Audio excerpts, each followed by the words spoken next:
दोस्तों आजकल social media से लेकर अलग अलग प्लेटफॉर्म्स पर रियल एस्टेट के बूम और क्रैश को लेकर अलग अलग तरह से हल्ला कटा हुआ है। कोई दावा कर रहा है कि रियल एस्टेट का बूम अभी भी बूम बूम बना हुआ है, तो कहीं ये दावा छाती ठोक कर किया जा रहा है कि बूम की तो बैंड बज चुकी है और रियल एस्टेट में क्रैश ने तांडव मचा दिया है। तो दोस्तों आज के इस वीडियो में मैं बात करने वाला हूँ रियल एस्टेट के सबसे बड़े किंग में से एक गुरुग्राम की।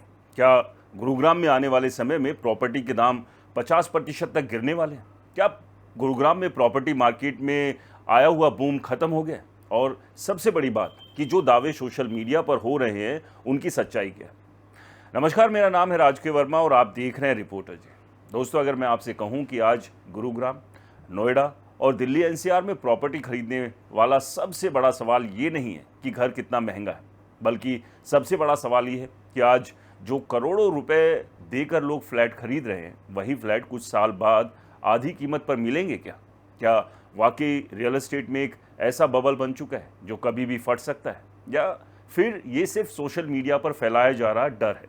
और आखिर क्यों कुछ एक्सपर्ट्स कह रहे हैं कि गुरुग्राम की प्रॉपर्टी अभी और ऊपर जाएगी, जबकि कुछ लोग दावा कर रहे हैं कि 50% तक गिरावट आने वाली है? आखिर सच क्या है? अगर आज आपके पास 2 करोड़ रुपए है तो क्या आपको गुरुग्राम में फ्लैट खरीदना चाहिए, नोएडा में इन्वेस्टमेंट करना चाहिए, या फिर किराए पर रहकर पैसा कहीं और लगाना चाहिए?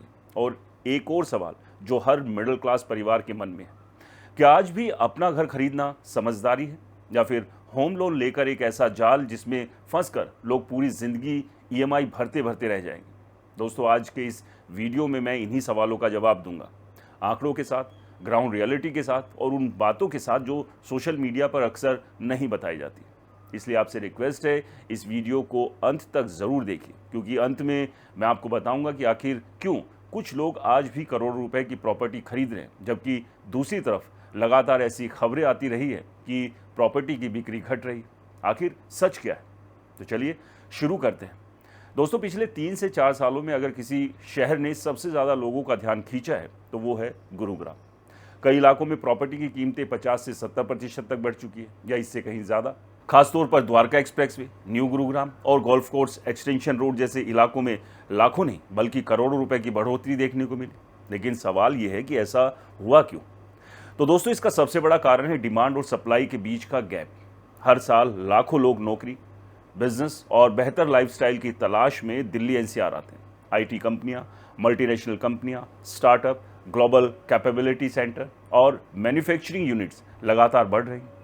जहां बिजनेस होगा वहां घर की ज़रूरत भी होगी। यही वजह है कि अच्छी लोकेशन पर तैयार घरों और लग्जरी अपार्टमेंट्स की मांग लगातार बनी हुई है। दोस्तों रियल एस्टेट सेक्टर को एग्रीकल्चर के बाद देश का दूसरा सबसे बड़ा रोजगार देने वाला सेक्टर माना जाता है। जहां कंस्ट्रक्शन होता है वहां engineering, labour, electrician, plumber, security, maintenance, retail और ट्रांसपोर्ट तक हज़ारों लोगों को रोजगार मिलता है। यानी रियल एस्टेट सिर्फ मकान नहीं बनाता, पूरी अर्थव्यवस्था को चलाता है। लेकिन कहानी का दूसरा पहलू भी है। कई रिपोर्ट्स में ये सामने आया है कि पिछले कुछ समय में प्रॉपर्टी की बिक्री में 15 से 20% तक की गिरावट दर्ज की गई। तो अब सवाल उठता है, अगर मांग इतनी ज़्यादा है तो बिक्री कम क्यों हो रही है? तो दोस्तों इसकी एक बड़ी वजह कीमतों का तेज़ी से बढ़ना है। कई शहरों में घर आम लोगों की पहुंच से बाहर होते जा रहे हैं। दूसरा कारण ये है कि पहले जो इन्वेस्टर केवल 2-3 महीने में प्रॉपर्टी बेचकर मुनाफा कमाते थे, उनकी संख्या पहले के मुकाबले कम हुई है। रेरा लागू होने के बाद नियम सख्त हुए हैं। अब एक ही व्यक्ति के द्वारा बड़ी संख्या में फ्लैट खरीदकर तुरंत बेच देने वाली व्यवस्था पहले जैसी आसान नहीं रही। केवाईसी, पैन कार्ड, आधार और बैंकिंग सिस्टम की निगरानी पहले से कहीं ज़्यादा सख्त और मजबूत हो चुकी है। यही वजह है कि बाजार में वास्तविक खरीदारों का हिस्सा बढ़ा है, जबकि केवल सट्टेबाजी करने वाले इन्वेस्टर्स की भूमिका सीमित हुई है। लेकिन क्या इसका मतलब ये है कि बाजार कमज़ोर हो गया? ज़रूरी नहीं है दोस्तों। कई बड़े डेवलपर आज भी दावा कर रहे हैं कि उनके नए प्रोजेक्ट्स लॉन्च होते ही कुछ दिनों में बुक हो जाते हैं। इसका मतलब है अच्छी लोकेशन, मजबूत ब्रांड और बेहतर इंफ्रास्ट्रक्चर वाले प्रोजेक्ट्स की मांग अभी भी बनी हुई है। अब सबसे बड़ा सवाल, क्या गुरुग्राम में 50% तक प्रॉपर्टी की कीमत गिर सकती है? दोस्तों सोशल मीडिया पर आपको ऐसी वीडियो खूब मिल जाएगी जहां कहा जा रहा है कि रियल एस्टेट का बबल फूटने वाला है। लेकिन क्या इसके पीछे कोई ठोस आर्थिक आधार भी है? अगर किसी बाजार में रोजगार लगातार बढ़ रहा हो, नई सड़कें बन रही हो, मेट्रो का एक्सपेंशन हो रहा हो एक्सप्रेसवे तैयार हो रहे हो, एयरपोर्ट की कनेक्टिविटी बेहतर हो रही हो और लगातार नए कॉर्पोरेट ऑफिस खुल रहे हो, तो क्या वहां अचानक आधी कीमत पर प्रॉपर्टी मिलने लगेगी? दोस्तों, इतिहास बताता है कि किसी बाजार में उतार चढ़ाव आते हैं, लेकिन बिना किसी बड़े आर्थिक संकट के 50% गिरावट की संभावना बेहद सीमित होती है। हाँ, कुछ इलाकों, कुछ प्रोजेक्ट्स या कुछ अधिक कीमत वाले सेगमेंट में सुधार जरूर हो सकता है, यानी कि करेक्शन, लेकिन पूरे शहर के बाजार को एक साथ आधा हो जाना इतना आसान नहीं होता। यही वजह है कि कई एक्सपर्ट्स इसे डर का माहौल बनाने वाली बातें बताते हैं। तो दूसरी तरफ कुछ लोग कहते हैं कि गुरुग्राम की सफलता की सबसे बड़ी वजह आईटी सेक्टर है। यहाँ हजारों करोड़ रुपए का इन्वेस्टमेंट आया, बड़ी कंपनियों ने अपने ऑफिस बनाए और लाखों लोगों को रोजगार यानी नौकरी मिली। यही कारण है कि लोग ऑफिस के पास रहना चाहते हैं। रोज 60 से 70 किलोमीटर का सफर कोई नहीं करना चाहता, इसलिए जहाँ नौकरी होगी वहीं घरों की मांग भी बनी रहेगी। यही ट्रेंड नोएडा में भी दिखाई दे रहा है। खासकर जेवर एयरपोर्ट के कंस्ट्रक्शन ने पूरे एरिया की तस्वीर बदल दी है। एयरपोर्ट की घोषणा के बाद कई इलाकों में जमीन और प्रॉपर्टी की कीमतें कई गुना तक पहुंच गई। लेकिन इस सब के बीच जेवर एयरपोर्ट के आसपास प्रॉपर्टी को लेकर भी कई तरह के सवाल उठ रहे हैं, जिसका जिक्र हमने इससे पहले वाले वीडियो में किया था। दोस्तों, जब एयरपोर्ट, एक्सप्रेसवे, मेट्रो और इंडस्ट्रियल प्रोजेक्ट्स एक साथ डेवलप होते हैं तो इन्वेस्टर्स की नज़र भी उन इलाकों में बनी रहती है। हालांकि यहाँ भी समझदारी ज़रूरी है। हर प्रोजेक्ट अच्छा नहीं होता, इसलिए किसी भी प्रॉपर्टी में इन्वेस्टमेंट करने से पहले उसका रेरा रजिस्ट्रेशन, डेवलपर का रिकॉर्ड, लोकेशन, कनेक्टिविटी और फ्यूचर की संभावनाएं ज़रूर देखनी चाहिए। सिर्फ सोशल मीडिया की बातों पर करोड़ों रुपए का फैसला लेना सबसे बड़ी गलती साबित हो सकता है। दोस्तों, आज एआई का दौर है, जानकारी छिपी नहीं रह सकती। अगर सही तरीके से रिसर्च की जाए तो कुछ मिनटों में अलग अलग प्रोजेक्ट्स की तुलना की जा सकती है, लेकिन फैसला फिर भी सोच समझकर ही लेना होगा, क्योंकि आखिर में पैसा आपका है, जोखिम आपका है और फ्यूचर भी आपसे ही जुड़ा हुआ है। और दोस्तों, प्रॉपर्टी मार्केट शेयर बाजार की तरह नहीं है या किसी दूसरे इन्वेस्टमेंट की तरह नहीं है। यहाँ पर सोच समझकर इन्वेस्टमेंट करना पड़ता है, क्योंकि यहाँ ऐसा नहीं है कि आप शुरुआत एसआईपी की तरह 5,000 रुपये हर महीने से कर लें। यहाँ पर आपको एक बार में एक बड़ी डाउन पेमेंट देनी होती है, जो कि लाखों रुपए की होती है। अगर आप लोन ले लेते हैं तो हर महीने भारी भरकम ईएमआई आपकी शुरू हो जाती है, जो आपके लिए एक नए तरह का स्ट्रेस और एक ट्रैप बन जाता है।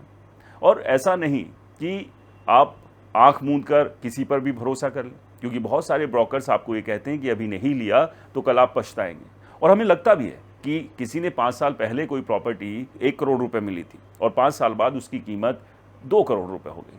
लेकिन सही तरीके से आप एक बार मार्केट में जाकर जांचिए कि वो 2 करोड़ की प्रॉपर्टी को कोई खरीदने वाला ग्राहक यानी कस्टमर मार्केट में मौजूद है भी या नहीं है। क्योंकि कीमत किसी भी चीज़ की इस बात से तय नहीं होती कि आपने उसका रेट क्या निर्धारित कर दिया। कीमत इस बात से तय होती है कि क्या सच में उस कीमत पर उसे खरीदने वाले लोगों की एक बड़ी भारी संख्या मौजूद है या नहीं, और बड़ी संख्या नहीं भी है, क्या सिलेक्टिव लोग मौजूद है या नहीं। हम देख रहे हैं कि बहुत सारी खबरें आ रही है, 100 करोड़, 50 करोड़, 18 करोड़, 150 करोड़ के फ्लैट्स, पेंट हाउस बिक रहे हैं, लेकिन ये सेगमेंट बहुत लिमिटेड है और यहाँ भी अब गिरावट देखने को मिल रही है। ऐसे में मिडिल क्लास को तो हर कदम सोच समझ कर रखने की बेहद ज़रूरत है। तो दोस्तों, चाहे गुरुग्राम हो, नोएडा हो या कोई देश का दूसरा शहर, 50% की गिरावट नहीं आने वाली है। हाँ, रेट स्टेबल हो जाएंगे, यानी कि रेट जो अभी 15,000 रुपये स्क्वायर फीट है उदाहरण के तौर पर, वो हो सकता है कि 6 महीने या साल भर तक आगे ना बढ़े।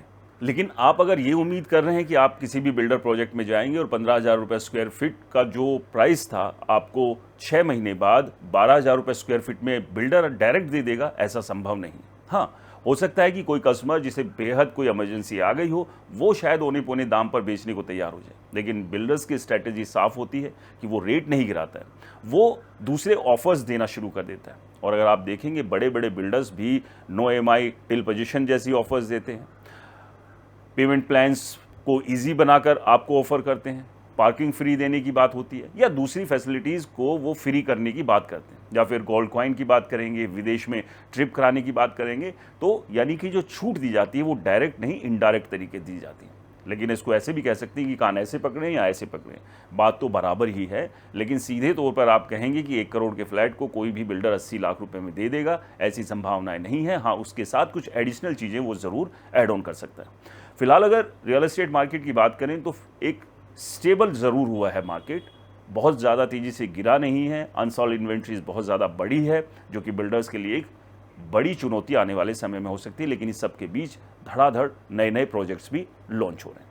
तो ऐसे में दोस्तों हर कोने को समझिए, हर आंकड़े को जांचिए, बिल्डर की क्रेडिबिलिटी देखिए, लोकेशन पर जाइए, अच्छे से ग्राउंड पर समझिए कि आने वाले समय में किस तरह का इंफ्रास्ट्रक्चर वहाँ पर आएगा।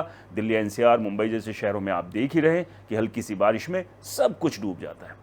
और लगातार अब तो खबरें नहीं, तस्वीरें आ रही है अलग अलग प्रोजेक्ट्स के, कहीं प्लास्टर गिर रहा है, कहीं छत गिर रही है, कहीं छज्जा गिर रहा है। तो आप समझिए कि आप करोड़ों रुपए देकर क्या ले रहे हैं, घर या अपने लिए, अपने परिवार के लिए असुरक्षा। जवाब आपके कमेंट्स में छुपा है। अपना अनुभव कमेंट कर ज़रूर बताइए। वीडियो पसंद आया हो तो इसे लाइक करें, शेयर करें। आपके अपने चैनल को सब्सक्राइब और फॉलो करना बिल्कुल ना भूलें, क्योंकि रियल एस्टेट की सटीक, सही और बेबाक खबरें आपको सिर्फ और सिर्फ रिपोर्टर जी पर ही मिलेगी, किसी और दूसरे सोशल मीडिया प्लेटफॉर्म या न्यूज़ चैनल पर नहीं।